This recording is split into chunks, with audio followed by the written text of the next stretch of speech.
छोटी छोटी आदतों की चमत्कारिक ताकत। ब्रिटिश साइकिलिंग की किस्मत 2003 में एक दिन बदल गई। ग्रेट ब्रिटेन में प्रोफेशनल साइकिलिंग को संचालित करने वाली इस संस्था ने हाल ही में नया परफॉर्मेंस डायरेक्टर डेव ब्रेल्सफोर्ड को रख लिया था। ये वह समय था जब ग्रेट ब्रिटेन में प्रोफेशनल साइकिलिस्ट करीब 100 वर्षों से साधारण दर्जे को झेल रहे थे। ब्रिटिश साइकिलिस्ट ने 1908 से लेकर अब तक सिर्फ एक बार ओलंपिक में स्वर्ण पदक जीता था, जबकि साइकिलिंग की सबसे बड़ी स्पर्धा टूर डी फ्रांस में बहुत ही खराब प्रदर्शन किए थे। 110 वर्ष में किसी भी ब्रिटिश साइकिलिस्ट ने टूर डी फ्रांस में जीत हासिल नहीं की थी। वास्तव में ब्रिटिश साइकिलिस्ट का प्रदर्शन इतना निराशाजनक रहा था कि यूरोप के शीर्ष साइकिल निर्माताओं में से एक ने तो टीम को साइकिल बेचने तक से मना कर दिया था, क्योंकि उन्हें डर था कि यदि अन्य प्रोफेशनल्स देखेंगे कि ब्रिटिश साइकिल खिलाड़ी उनके गियर को प्रयोग में लेते हैं तो उनकी बिक्री घट सकती है। ब्रेल्सफोर्ड को ब्रिटिश साइकिलिंग को नए मार्ग पर लाने के लिए रखा गया था। एक रणनीति के प्रति उनकी कड़ी प्रतिबद्धता उन्हें पूर्व के कोचों से अलग करती थी। वे इस रणनीति को छोटी छोटी जीत या फायदे का संग्रह करते थे। यह प्रदर्शन इस बात पर आधारित है कि आप जो कुछ भी करें उस हर बात में मामूली सुधार की तलाश करते रहे। ब्रेल्सफोर्ड कहते थे, पूरा सिद्धांत इस बात पर आधारित है कि यदि साइकिल चलाने के लिए जो भी प्रयास किया जा रहा है उसे टुकड़ों में बांटकर आप देखेंगे और फिर उनमें 1% सुधार भी करेंगे, तो आप जब समग्र रूप से इसे अमल में लाएंगे तो बहुत ज़्यादा बदलाव कर चुके होंगे। ब्रेल्सफोर्ड और उनके कोचों ने मामूली बदलाव से शुरुआत की, जिसकी एक प्रोफेशनल साइकिलिंग टीम से आशा की जाती है। उन्होंने साइकिल की सीट को फिर से डिजाइन कराया ताकि ये अधिक सुविधाजनक हो सके एवं टायरों पर अल्कोहल रगड़ दिया ताकि वे अच्छी पकड़ से चल सके। उन्होंने साइकिल चालकों से इलेक्ट्रिकली हीटेड पेटेंट्स पहनने को कहा ताकि मांसपेशियों का तापमान आदर्श रहे। साथ ही बायोफीडबैक सेंसर के प्रयोग से यह जांचा कि प्रत्येक एथलीट एक खास वर्कआउट के दौरान किस स्थिति में रहता है। टीम ने विंड टनल, एक विशेष सुरंग जिसमें लगातार हवा चलती है, इसमें कई वाहनों का भी परीक्षण होता है, में विभिन्न कपड़े पहनकर परीक्षण किया और आउटडोर में साइकिल चलाने के लिए प्रयुक्त सूट्स की बजाय इंडोर रेसिंग सूट्स का प्रयोग किया, जो हल्के और ज़्यादा एरोडायनामिक साबित हुए। लेकिन वे इतने पर ही नहीं रुके। ब्रेल्सफोर्ड और उनकी टीम ने अनदेखे और अनपेक्षित क्षेत्रों में भी 1% का सुधार करने का प्रयास जारी रखा। उन्होंने कई तरह के मसाज लोशन का प्रयोग करके देखा कि कौन सा तेजी से मसल्स को ठीक करता है। इसके लिए उन्होंने एक सर्जन रखा जिसने साइकिल चालकों को हाथ धोने का सबसे बढ़िया तरीका सिखाया ताकि वे ठंड की चपेट में आने से बच जाएं। उन्होंने ये भी बताया कि हर साइकिल खिलाड़ी को रात में सोने के लिए किस तरह का तकिया और गद्दा लेना चाहिए। यहाँ तक कि उन्होंने टीम का ट्रक भी भीतर से सफ़ेद रंग से पेंट करा लिया ताकि धूल के मामूली कणों को भी देखा जा सके जो पहले नजर नहीं आते थे, जबकि उसके कारण अच्छे से तैयार की हुई साइकिल की गति भी खराब हो सकती थी। इस तरह के सैकड़ों अन्य छोटे छोटे सुधार किए तो परिणाम इतनी तेजी से आए कि कोई कल्पना भी नहीं कर सकता था। ब्रेल्सफोर्ड के पद संभालने के 5 साल बाद ही ब्रिटिश साइकिलिंग टीम का 2008 के बीजिंग ओलंपिक में दबदबा रहा, जिसमें उसने सड़क और ट्रैक साइकिलिंग स्पर्धाओं में 60% स्वर्ण पदक जीते। 4 वर्ष बाद जब ओलंपिक का आयोजन लंदन में किया गया तो ब्रिटिश साइकिल खिलाड़ियों ने 9 ओलंपिक रिकॉर्ड्स और 7 विश्व रिकॉर्ड्स कायम किए। उसी वर्ष ब्रैडली विंग्स पहले ब्रिटिश साइक्लिस्ट बने जिन्होंने टूर डी फ्रांस में जीत दर्ज की। अगले वर्ष उनकी ही टीम के अन्य साथी क्रिस फ्रूम ने यह रेस जीती और 2015, 16 और 17 में भी वे ही जीते। 6 वर्ष में ब्रिटिश साइक्लिस्ट ने 5 मरतबा टूर डी फ्रांस में जीत दर्ज की। ब्रिटेन के साइक्लिस्ट 10 वर्ष की अवधि 2007 से 2017 के बीच 178 विश्व चैंपियनशिप और 66 ओलंपिक अथवा पैरा ओलंपिक स्वर्ण पदक जीत चुके थे। साथ ही उन्होंने 5 बार टूर डी फ्रांस में जीत हासिल की थी, जो साइकिलिंग के इतिहास में सबसे ज्यादा सफल दौर माना जाता है। ये होता कैसे है?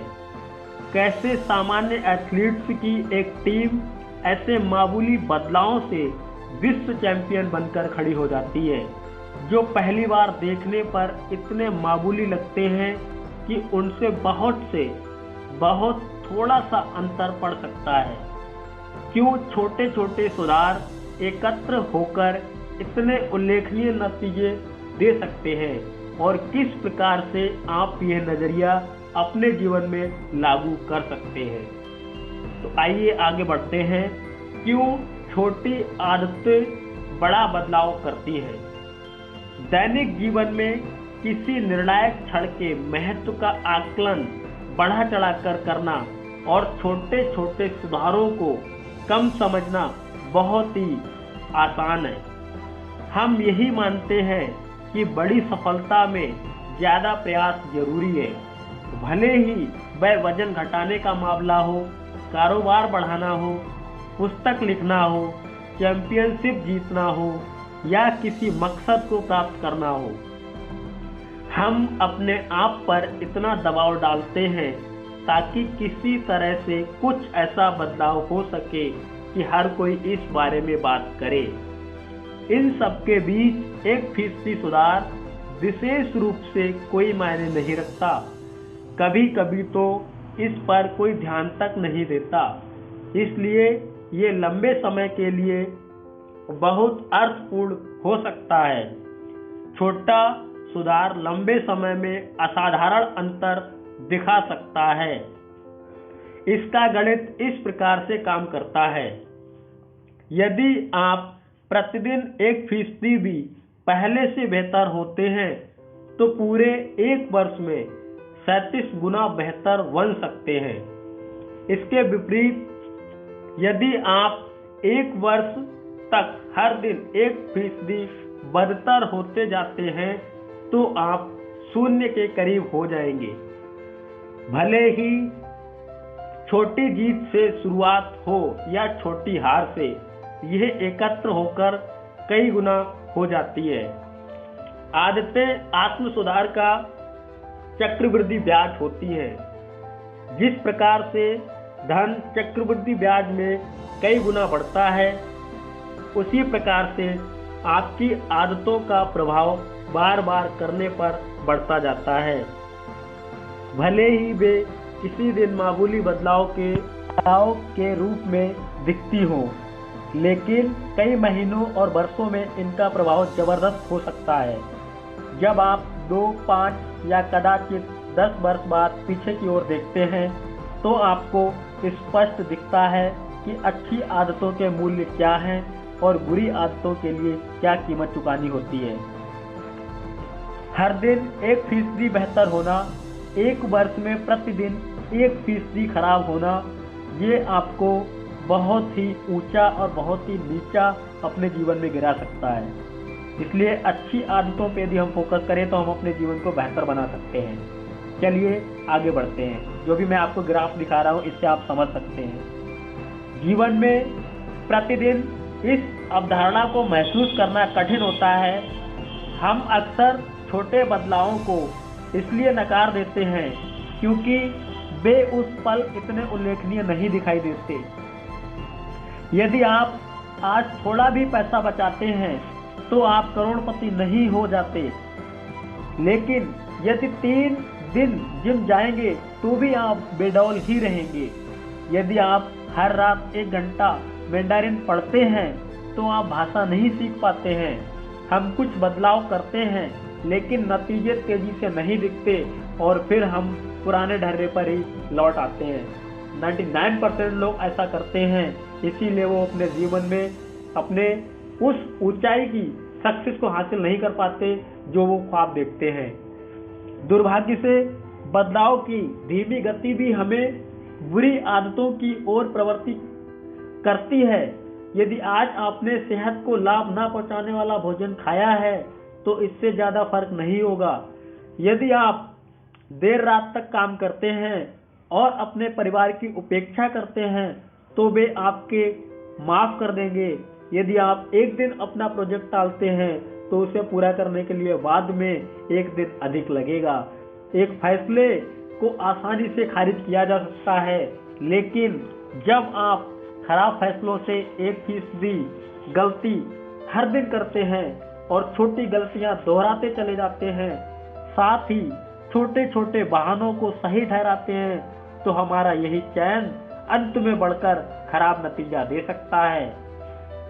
ये कई गलतियों का संचय होता है। 1% गिरावट के कारण ही बाद में समस्या होती है। अपनी आदतों में बदलाव से जो प्रभाव होता है वह किसी विमान को अपने मार्ग से कुछ ही डिग्री बदलने के समान होता है। सोचिए कि आप लॉस एंजलिस से न्यूयॉर्क जा रहे हैं। यदि पायलट LAX लॉस एंजलिस अंतर्राष्ट्रीय विमानतल से चलते हुए ही 3.5 डिग्री दक्षिण की ओर मुड़ जाता है तो न्यूयॉर्क की बजाय आप वाशिंगटन DC में उतरेंगे। उड़ान भरते समय इतने मामूली बदलाव की ओर शायद ध्यान न जाता होता। भले ही विमान का अगला भाग कुछ फीट ही बुरा हो, लेकिन ये अंततः अमेरिका में ही आपको सैकड़ों मील दूर उतारेगा। ये फर्क होता है। इसी प्रकार से जीवन की आदतों में मामूली बदलाव आपके जीवन को किसी और दिशा में ले जाता है। 1% बेहतर या 1% बदतर उस पल भले ही उल्लेखनीय ना लगे, लेकिन कालांतर में ये भारी बदलाव दिखा सकता है कि आप क्या हैं और आप क्या हो सकते थे। सफलता प्रतिदिन की आदतों का उत्पाद है, जीवन में केवल एक बार बदलाव का नहीं। इससे कोई फर्क नहीं पड़ता है कि आप अभी कितने सफल या असफल हैं, लेकिन फर्क इससे पड़ता है कि आपकी आदतें आपको सफलता के मार्ग पर डाल रही हैं या नहीं। आपको अपने वर्तमान नतीजों की बजाय अपने वर्तमान मार्ग पर अधिक ध्यान देना चाहिए। यदि आप करोड़पति हैं और आप हर महीने जो कमा रहे हैं उससे अधिक खर्च कर रहे हैं तो आपका रास्ता ठीक नहीं है। यदि आपके खर्च करने की आदतें बदलती नहीं हैं तो अंत अच्छा नहीं रहेगा। इसके विपरीत आप हर महीने कुछ ना कुछ बचा रहे हैं तो आप वित्तीय रूप से स्वतंत्र या स्वायत्त होने के मार्ग पर आगे बढ़ रहे होते हैं। भले ही आप जितना चाहते हैं उससे धीमी गति से चल रहे हो, ये आदतों का ही संकलन होते हैं। आपकी वित्तीय आदतों का परिणाम आपके नेटवर्थ है। खाने की आदतें ही आपके वजन का निर्धारण करती हैं। आपके सीखने की आदतों का परिणाम ही आपका ज्ञान है। आपकी सफाई की आदतों का नतीजा अलग दिखता है। आप जो दोहराते हैं वह आपको प्राप्त होता है। यदि आप अपनी भविष्यवाणी करना चाहते हैं कि आप जीवन में कहां पहुंचेंगे, तो आपको छोटे फायदों और छोटे नुकसानों दोनों का एक वक्र बनाना होगा। तो आप देखेंगे कि किस तरह से आपके दैनिक जीवन की पसंद नापसंद 10 या 20 वर्ष में आपको क्या परिणाम देगी। क्या आप हर माह की कमाई से कम खर्च कर रहे हैं? क्या आप हर हफ्ते जिम जा रहे हैं? क्या आप पुस्तकें पढ़कर हर दिन कुछ नया सीख रहे हैं? इस तरह के छोटे छोटे संघर्ष आपका भविष्य अपने आप बता देंगे। सफलता और असफलता के अंतर को समय बहुत बढ़ा देता है। आप जीवन को जो भी दे रहे हैं वह गुणित होकर सामने आएगा। अच्छी आदतें समय को आपका दोस्त बना देंगी, खराब आदतें समय को शत्रु बना देंगी। आदतें दुधारी तलवार हैं।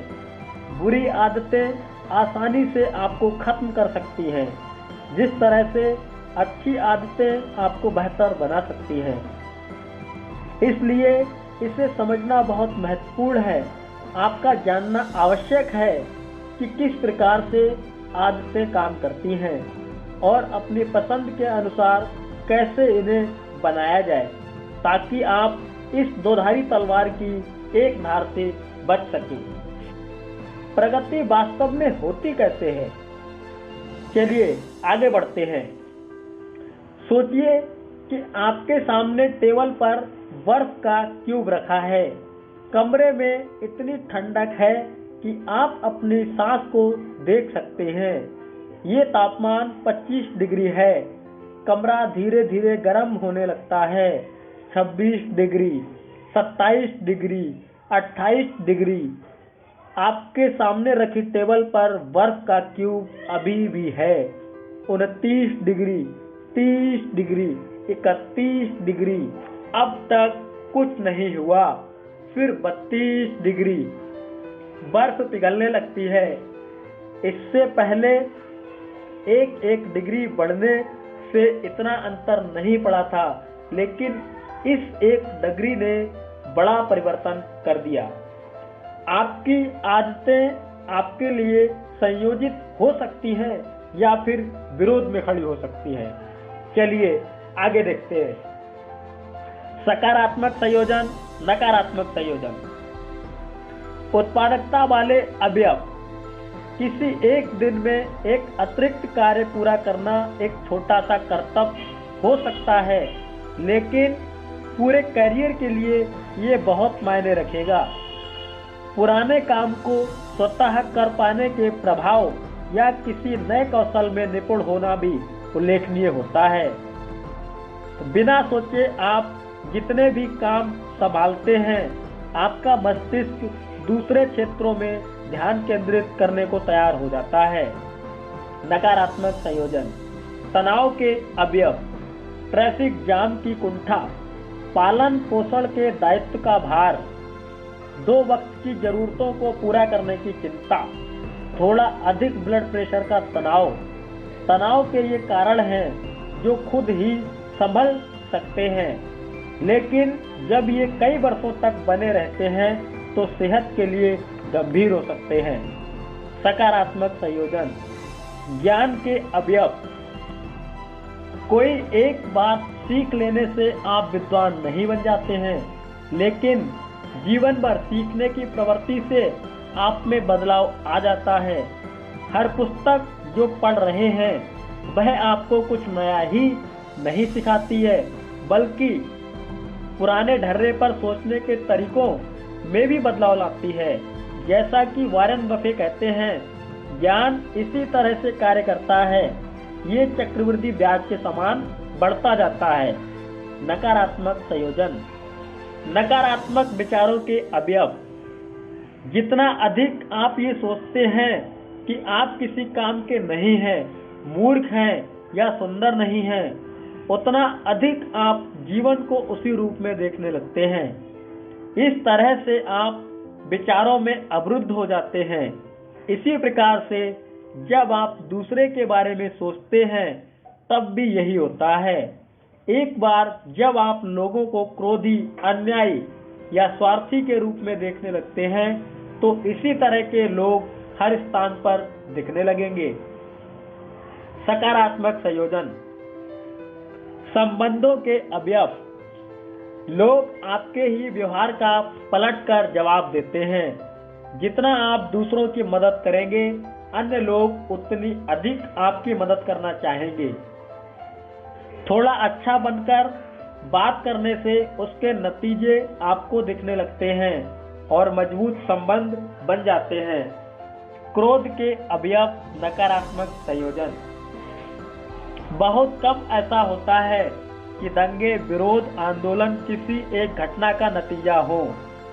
जब तक छोटे छोटे आक्रोश हर दिन का बिगाड़ धीरे धीरे बढ़ता जाता है, फिर एक घटना घट जाती है और आक्रोश जंगल के आग के जैसा फैल जाता है। चलिए आगे बढ़ते हैं। सफलता के पल अक्सर पूर्व के कामों के परिणाम ही होते हैं जो बड़े बदलाव के लिए संभावनाएं तैयार करते हैं। ये स्थिति हर जगह देखने को मिल जाएगी। कैंसर अपने जीवन का 80% भाग तो पता चले बिना ही बिताता है, लेकिन फिर कुछ ही माह में शरीर को खत्म कर देता है। बॉस पहले 5 वर्षों में बड़ा हुआ नहीं दिखता है, क्योंकि वह जमीन के भीतर जड़ें जमाता रहता है और अगले 6 हफ्ते में 90 फीट तक बढ़ जाता है। इसी प्रकार से आदतें भी तब तक कोई फर्क नहीं डालती हैं जब तक कि आप एक अहम सीमा को पार नहीं कर जाते और नए स्तर नहीं पा लेते। किसी अनुसंधान या तलाश के आरंभ और मध्य में अक्सर निराशा की खाई होती है। आप सीधी रेखा में प्रगति की आशा करते हैं और पहले दिन, एक हफ्ते और यहाँ तक कि कई माह तक जब बदलाव अप्रभावी दिखते हैं तो आप कुंठित हो सकते हैं। ऐसा नहीं लगता है कि आप कहीं जा रहे हैं या किसी भी संयोजन प्रक्रिया का प्रमाण होता है। सर्वाधिक शक्तिशाली परिणामों में विलंब होता है। यह मूल कारणों में से एक है कि क्यों स्थायी आदतें बनाना इतना मुश्किल होता है। लोग कुछ छोटे बदलाव करते हैं और उन्हें ठोस नतीजा नहीं मिलता है तो वे इसे रोक देने का फैसला करते हैं। आप सोचते हैं, मैं कई महीने तक हर दिन दौड़ा तो मैंने अपने शरीर में बदलाव क्यों नहीं देखा। जब इस तरह के विचार हावी होते हैं तो अच्छी आदतों को दरकिनार करने का बहाना मिल जाता है, लेकिन अर्थपूर्ण बदलाव के लिए आदतों को लंबे समय तक बनाए रखना होता है ताकि आप इस पठार को पार कर सकें। इसे मैं अंतर्निहित संभावनाओं का पठार कहता हूँ। यदि आप देखते हैं कि आप अच्छी आदतों को बनाने और बुरी आदतों को खत्म करने के लिए संघर्ष कर रहे हैं, तो इसका मतलब ये नहीं है कि आप सुधरने की क्षमता खो चुके हैं। अक्सर यह इस कारण से होता है कि आप अब तक अंतर्निहित संभावनाओं का पठार पार नहीं कर पाए हैं। बड़े परिश्रम के बाद भी सफलता हासिल न करने की शिकायत करना कमरे को 25 से 31 डिग्री तक गर्म करने के बाद भी बर्फ का क्यूब ना पिघलने की शिकायत करने जैसा ही है, जो हमने आपको पहले उदाहरण दिया है। आपका किया हुआ कर्म नष्ट या व्यर्थ नहीं गया है, बल्कि वह जमा होते जा रहा है। जो भी घटता है वह 32 डिग्री पर होता है। जब आप अंततः अंतर्निहित संभावनाओं के पठार को पार कर लेते हैं तो लोग इसे रातों रात अर्जित की गई सफलता कहते हैं। बाहर की दुनिया केवल वह नाटकीय घटना देखती है जब आप सफलता प्राप्त करते हैं, वह प्रक्रियाएं नहीं देखती जिनसे आप निकले हैं। लेकिन आप जानते हैं कि आपका वह काम ही है जो काम लंबे समय से कर रहे थे, जिसके कारण आज आप उछाल ले सके हैं, जबकि कभी ऐसा लगता था कि आप किसी तरह की प्रगति नहीं कर रहे हैं। मानव भूगर्भीय दबाव के समान ही होता है। दो टेक्टोनिक प्लेट्स एक दूसरे के विपरीत रहकर लाखों वर्षों तक एक दूसरे को रगड़ती रहती हैं। तनाव धीरे धीरे बढ़ता जाता है, फिर एक दिन वे उसी तरह से एक दूसरे को रगड़ती हैं जैसे वर्षों से चल रहा था। लेकिन इस बार तनाव बहुत अधिक हो जाता है, भूकंप आ जाता है। एकदम कुछ होने के पहले बदलाव लगातार होता रहता है। महारत हासिल करने में धैर्य लगता है। NBA के इतिहास की सबसे सफल टीम सेंट एंटोनियो स्पर्स ने समाज सुधारक जैकब रीज का एक कथन अपने लॉकर रूम में लटका रखा है। जब मुझे कोई भी मदद करता हुआ नहीं दिखता है तो मैं पत्थर तोड़ने वालों की ओर देखता हूँ जो चट्टान पर हथौड़ा चलाते हैं। करीब सैकड़ों बार वे चलाते होंगे तो भी उसमें दरार नहीं आती है। 100 के बाद पहले ही हथौड़े में यह 2 टुकड़ों में बढ़ जाती है और मैं जानता हूँ कि यह अंतिम हथौड़ा नहीं होता है जिसने इसे तोड़ा, बल्कि पहले भी जो चले हैं उनका भी असर होता है। इसी प्रकार से जब मूर्तिकार कोई मूर्ति बनाता है तो कई हथौड़े बांधते उसको डिजाइन देता है, लेकिन वो पहले में नहीं हो जाता। किसी में 20 लगते हैं, किसी में 25 लगते हैं, किसी में 100 लगते हैं, लेकिन एक एक हथौड़े की चोट उस मूर्ति को रूप देती है। चलिए आगे बढ़ते हैं। प्रयासों के नतीजे अक्सर देर से ही मिलते हैं। कई माह या वर्षों के बाद हमारे द्वारा पहले किए गए काम का हम वास्तविक मूल्य समझ पाते हैं। ये निराशा की घाटी बना देता है जहां लोग हफ्तों और महीनों मेहनत करने के बाद भी बिना किसी परिणाम के हतोत्साहित महसूस करते हैं। हालांकि यह काम व्यर्थ नहीं जाता, यह जमा होने लगता है। हमारे पिछले प्रयासों का पूर्ण मूल्य काफी समय बाद प्राप्त होता है। सभी बड़ी चीजें छोटी शुरुआतों से प्राप्त हो पाती हैं। हर आदत का बीज अकेला छोटा सा निर्णय रहता है, लेकिन जैसे ही वह फैसला बार बार आदत के रूप में उभरने लगता है तो वह मजबूत होने लगता है।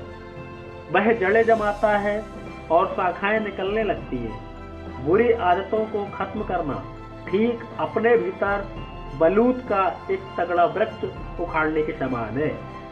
अच्छी आदतों को बनाना ठीक हर दिन एक कोमल सुंदर फूल को उपजाने के समान है। लेकिन यह इस बात से तय होता है कि क्या हम उस आदत के प्रति इतनी निष्ठा रखते हैं कि हम अंतर्निहित संभावनाओं के पठार पर जाकर सफलता हासिल कर सकें।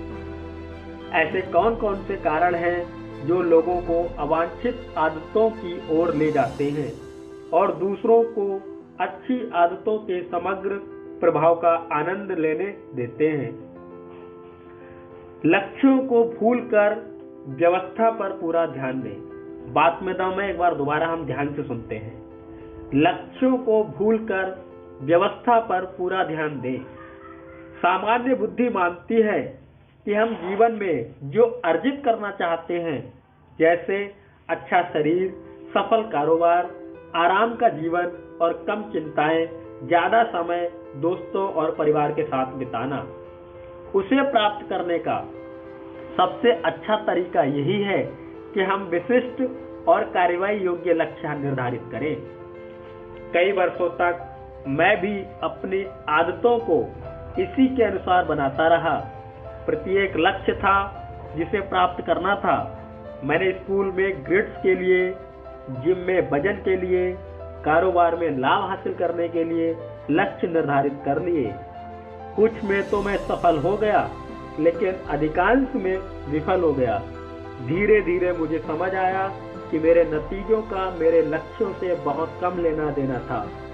लगभग हर चीज का लेना देना उन व्यवस्थाओं से था जिनका मैंने पालन किया था।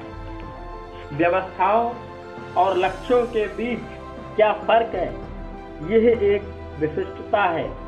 सबसे पहले मैंने इसे डेलवाइट कॉमिक के कार्टूनिस्ट स्कॉट एडम्स से सीखा। लक्ष्य हमेशा वे परिणाम होते हैं जिन्हें आप प्राप्त करना चाहते हैं। व्यवस्थाएं वे प्रक्रियाएं हैं जो आपको नतीजों की ओर ले जाती हैं। यदि आप कोच हैं तो आपका लक्ष्य केवल चैंपियनशिप जीतने का होता है।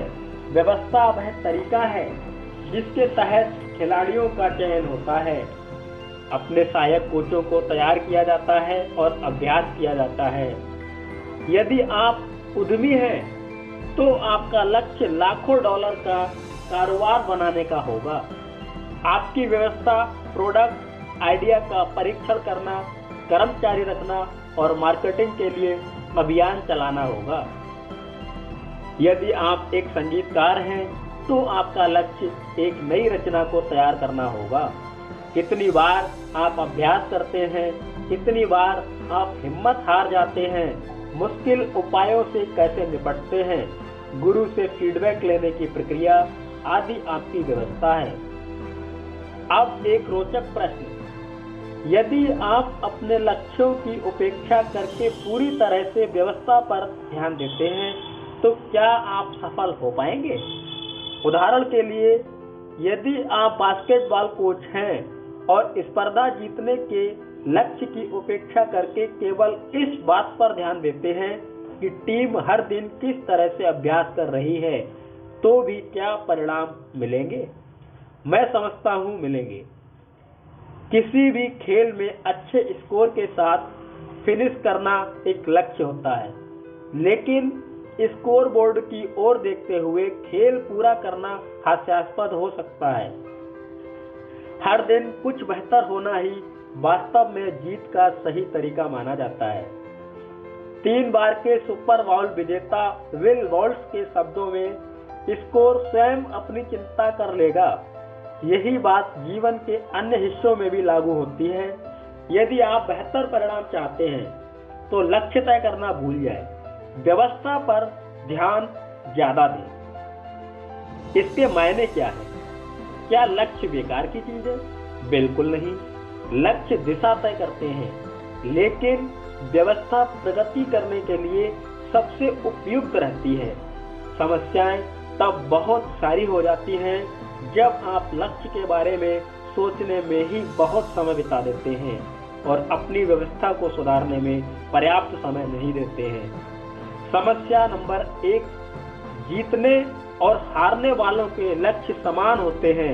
आगे बढ़ते हैं इसी प्रकार हम और इस पर डिस्कस करते हैं। लक्ष्य निर्धारित करना अस्तित्व बचे रहने के पूर्वाग्रह से गंभीर रूप से ग्रस्त होता है। हम उन पर ध्यान देते हैं जो जीत जाते हैं, यानी जो दौड़ में बच जाते हैं। हम यह आकलन गलत करते हैं कि महत्वाकांक्षी लक्ष्य ने उन्हें सफल बनाया है।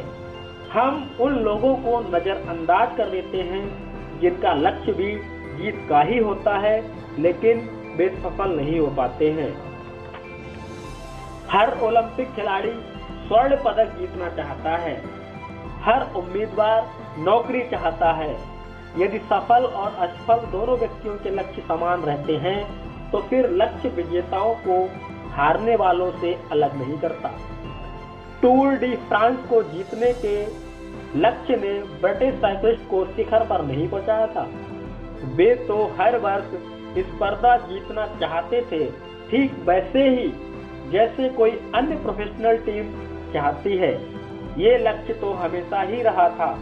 अलग परिणाम तभी आ पाया जब उन्होंने छोटे छोटे सुधारों की व्यवस्था लागू की। समस्या नंबर 2, लक्ष्य प्राप्त करना क्षणिक परिवर्तन मात्र होता है। आइए विचार से पढ़ते हैं। सोचिए, आपका कमरा अस्त व्यस्त है और आपने उसे साफ करने का लक्ष्य रखा है। यदि आप ऊर्जा से भरकर वह करेंगे तो अभी ही वह साफ हो जाएगा, लेकिन यदि आप आलस की वही आदतें जारी रखेंगे जिनकी वजह से कमरा अस्त व्यस्त हुआ था, तो कमरे में नई गंदगी पसर जाएगी और फिर आप किसी और प्रेरणा की उम्मीद करने लगेंगे। आपको बार बार वही परिणाम मिलेंगे, क्योंकि आप उसमें निहित व्यवस्था को बदल ही नहीं सके। आपने किसी लक्षण का उपचार बिना कारण जाने ही किया है। लक्ष्य को प्राप्त करने से जीवन में क्षण भर के लिए ही बदलाव होता है। सुधार के बारे में ये सहज ज्ञान के विपरीत है। हम सोचते हैं कि हमें अपने नतीजे बदलने की जरूरत है, लेकिन नतीजे समस्या नहीं है। वास्तव में हमें वह व्यवस्था या प्रणाली बदलनी चाहिए जो समस्या का कारण है। जब आप परिणाम के स्तर पर समस्या हल करते हैं तो वह अस्थायी रूप से ही हो पाती है। बेहतरी के लिए सुधार करना है तो आपको व्यवस्था के स्तर पर समस्या हल करनी होगी। जो इनपुट्स हैं उनमें सुधार कर ले, परिणाम खुद सुधर जाएंगे। नंबर 3, लक्ष्य आपकी खुशियों को सीमित करते हैं। किसी लक्ष्य के बारे में अंतर्निहित अनुमान ये रहता है, एक बार लक्ष्य प्राप्त हो जाए तो मैं खुश रहूंगा। लक्ष्य के साथ तब समस्या हो जाती है जब आपकी मानसिकता बन चुकी होती है कि आप अगले पड़ाव की प्राप्ति तक खुशियां नहीं मनाएंगे। मैं इस झंझट में इतनी बार उलझा हूं कि संख्या मुझे पता नहीं। बरसों तक खुशियां मेरे लिए भविष्य की बात बनकर रह गई थी। मैं खुद को ही वचन देता था कि एक बार मैं 20 पाउंड मांसपेशियां और बना लूं या मेरे कारोबार का उल्लेख न्यूयॉर्क टाइम्स में हो जाए तो अंततः मुझे आराम मिलेगा। यही नहीं, लक्ष्य या तो ये या वह का टकराव पैदा करते हैं। या तो आप अपना लक्ष्य प्राप्त करके सफल होते हैं या फिर विफल हो जाते हैं और निराश हो जाते हैं। आप खुद को मानसिक रूप से खुशी की संकुचित सोच में बांध लेते हैं। ये गलत दिशा है। ये संभव नहीं है कि वास्तविक जीवन में आपका रास्ता वैसा ही हो जैसा खाका आपने अपने दिमाग में शुरुआत के वक्त बनाया था। सिर्फ एक परिदृश्य तक अपने संतुष्टि को सीमित रखने का कोई मतलब नहीं है, जबकि आपके पास सफलता के कई मार्ग हैं। व्यवस्था पहले बनाने की मानसिकता तनाव से मुक्ति प्रदान करती है। जब आप उत्पाद से ज्यादा प्रक्रिया से प्रेम करने लगते हैं तो आपको खुश होने के लिए खुद को अनुमति नहीं देनी होती। आप कभी भी खुश हो सकते हैं क्योंकि प्रणाली या व्यवस्था काम करती जा रही है, और एक प्रणाली या व्यवस्था कई स्वरूपों में सफल हो सकती है। यह जरूरी नहीं है कि आपने जो सोचा हो उसी में सफलता मिले। समस्या नंबर 4, लक्ष्यों का दीर्घकालिक प्रगति से टकराव। अंततः लक्ष्योन्मुखी मानसिकता आप पर उतार चढ़ाव का प्रभाव छोड़ेगी। कई धावक महीनों तक कड़ा परिश्रम करते हैं, लेकिन जैसे ही वे फिनिश लाइन को पार करते हैं वे प्रशिक्षण रोक ही देते हैं। रेस उन्हें और अधिक प्रेरित नहीं करती है। जब आपका सारा परिश्रम किसी लक्ष्य को हासिल करने के लिए होता है तो उसे प्राप्त करने के बाद क्या रह जाता है। इसी कारण से कई लोग लक्ष्य प्राप्ति के बाद खुद को पुरानी आदतों की ओर मोड़ लेते हैं। लक्ष्य निर्धारित करने का मकसद किसी स्पर्धा को जीतना होता है, परंतु व्यवस्था या प्रणाली बनाने का मकसद खेल को खेलते रहना होता है। वास्तविक लंबी सोच लक्ष्य विहीन सोच होती है। यह केवल एक लक्ष्य हासिल करने मात्र तक सीमित नहीं होती है। यह सतत सुधार या परिशोधन का अंतहीन चक्र है। निश्चित रूप से ये किसी प्रक्रिया को लेकर आपकी प्रतिबद्धता है जो आपकी प्रगति का निर्धारण करेगी। छोटी छोटी आदतों की व्यवस्था।